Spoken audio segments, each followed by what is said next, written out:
महाराष्ट्र में इन दिनों दस्तूर हिंद पर सियासत तेज हो गई है। वजीर आला फडनवीस के इल्जामात पर अशोक चौहान ने भी सख्त रद्दअमल जाहिर किया है।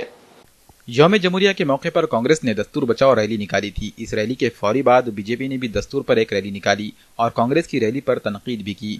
वजीर आला की तनकीदों का जवाब देते हुए कांग्रेस के रियासती सदर अशोक चौहान ने बीजेपी को अपनी सरकार बचाने की हिदायत दे दी और कहा कि बीजेपी का इख्तिदार में आने का मकसद ही दस्तूर की तब्दीली करना है। इसके लिए इन्होंने कर्नाटक में बीजेपी लीडर हेगड़े के दिए गए बयान को पेश किया। इन्होंने कहा कि इसीलिए कांग्रेस ने दस्तूर बचाओ रैली निकाली है। इन्होंने कहा कि अब बीजेपी का छुपा हुआ एजेंडा अब सबके सामने खुलकर आ गया है। मला वाटतं की आमच्यावर बोलण्याच्या अगोदर मुख्यमंत्र्यांनी सरकार बचावाच्या बद्दल विचार केला पाहिजे। आमची काहीच अडचण नाही। शिवसेनेचं तारीख पे तारीख चालू आहे आणि शिवसेना सरकारचा केव्हा पाठिंबा काढून बसेल याला काही खात्री देता येत नाही। त्यामुळे आमची चिंता मुख्यमंत्र्यांनी करायच्या ऐवजी शिवसेनेची आणि सरकारची चिंता जर केली तर अधिक बरं होईल, त्यांच्या फायद्याचं राहील। आमची भूमिका स्पष्टच आहे, आम्ही विरोधी पक्षातच आहोत ना। आम्ही विरोधी पक्षात राहून काय सरकारी तारीफ करायची अपेक्षित आहे का?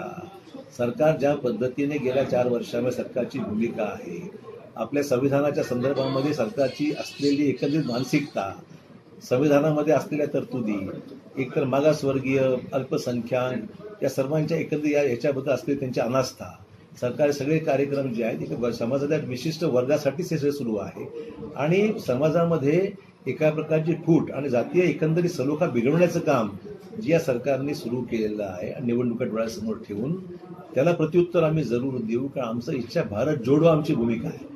आमची भूमिका भारत जोडो अभियान आमचं आहे। आम्ही जे आज सुरू केलेलं आहे की संविधानाला धोका जो पोचतो आहे त्याचं रक्षण करण्याची प्रथम भूमिका आहे।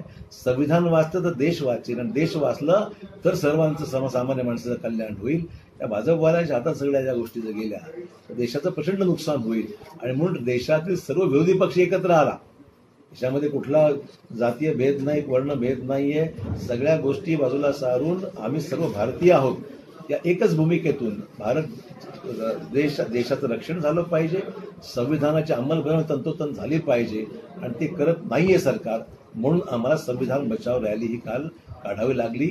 एवढंच नव्हे तर महाराष्ट्रातल्या तमाम सर्व जिल्ह्यांमध्ये काँग्रेस पक्षाच्या लोकांनी काल सगळ्या जिल्ह्यांमध्ये संविधान बचाव ही भूमिका घेऊन मोठ्या प्रमाणावर निदर्शनं, मोर्चे, रॅलीज का सगळे काढण्यात आलेले आहेत। आम्ही एवढंच नव्हे तर महाराष्ट्रामध्ये 29 आणि 31 तारखेला जी प्रचंड इंधनाची जी किमतीत वाढ झालेली आहे, आपल्याकडे सर्वात जास्त किंमत पेट्रोल डिझेलची ही महाराष्ट्रात आहे।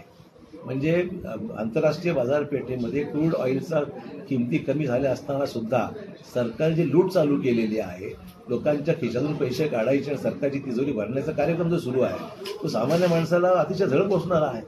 त्यामुळे या सगळ्या गोष्टीला सरकारने आमचा अंत पाहू नये गरीब माणसाचा आणि म्हणून 29-30 तारखेला आपल्याला संविधान बचाव आणि त्याचबरोबर इंधनाच्या या सगळ्या वाढी संदर्भामध्ये आम्ही सरकारच्या विरोधात निदर्शन करणार आहोत।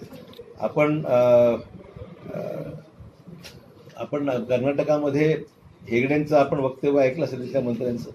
ते म्हणतात की संविधान बदलण्यासाठीच आम्हाला लोकांनी निवडून दिलेलं आहे। म्हणजे एवढं उघड चाललंय, लपून काय? हा सगळा छुपा पाठिंबा छुप्या कुठं राहिलाच नाहीये। उघड सांगतात की संविधान बदलण्यासाठीच आम्हाला लोकांनी निवडून दिलेलं आहे। अजून ह्याच्यापेक्षा म्हणजे आपल्याला विषाची परीक्षा अधिक काय पाहायची? आता विष पिऊन माणूस म्हणणार की विष आहे की नाही, अशी परिस्थिती राहिली नाही। आता विषाची परीक्षा अधिक वाट न पाहता उठाव केला पाहिजे असं